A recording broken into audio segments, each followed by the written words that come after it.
So as we looked at pulling together the content for this particular webinar, as I indicated, I've spoken to numerous of our customers. And again, depending upon the industry that they're in and, kind of how they came out of 2019, there's a wide range of different scenarios and different strategies that companies are employing.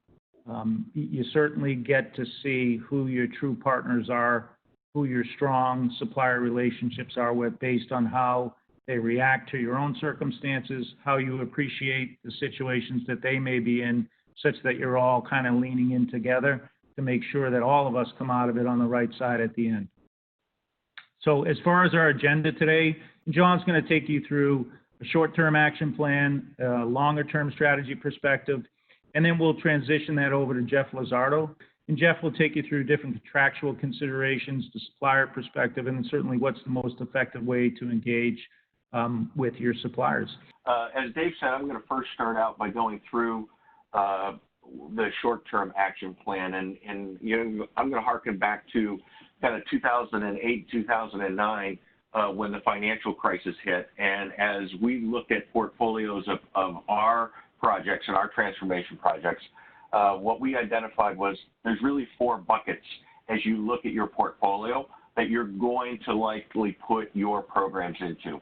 But no matter what the scenario is and what bucket you're putting your project in, there's one thing that I would recommend every team do, and if you can move forward on a slide, right, that is take stock of your projects.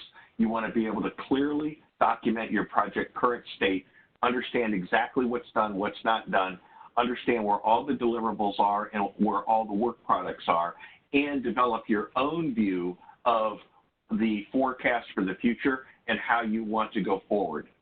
There's nothing more powerful, as Dave said, as information. And when you get ready to dialogue with your suppliers on the way forward, you're going to want to make sure that you have your own version of the truth and your own version of the story as you move forward.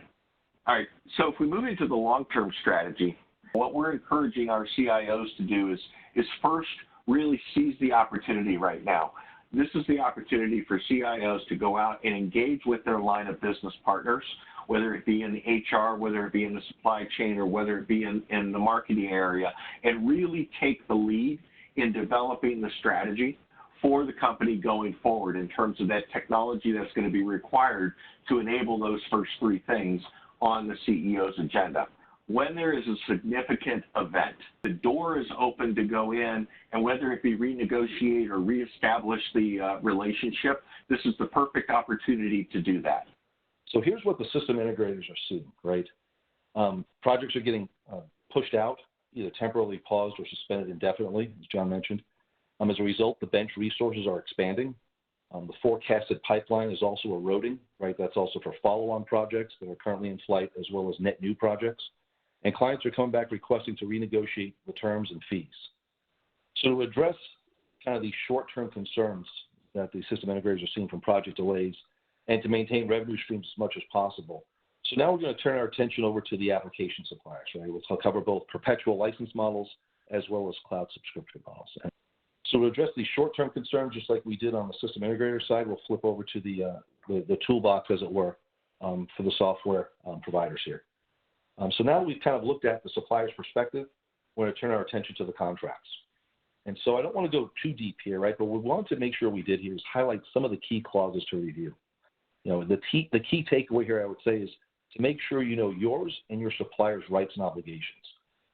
So now we're going to turn our attention over to supplier engagement and look at the preparation that we need here. Once you've kind of done all those pieces, those all feed in to prepare you to then define your engagement strategy. The last piece I'll talk about is the communication approach. Right? You want to dictate the narrative. That's very important. You want to tell the supplier, here's what we need going forward, versus simply setting up the situation and saying, hey, what could you do for us? So I think that's going to be very important for success.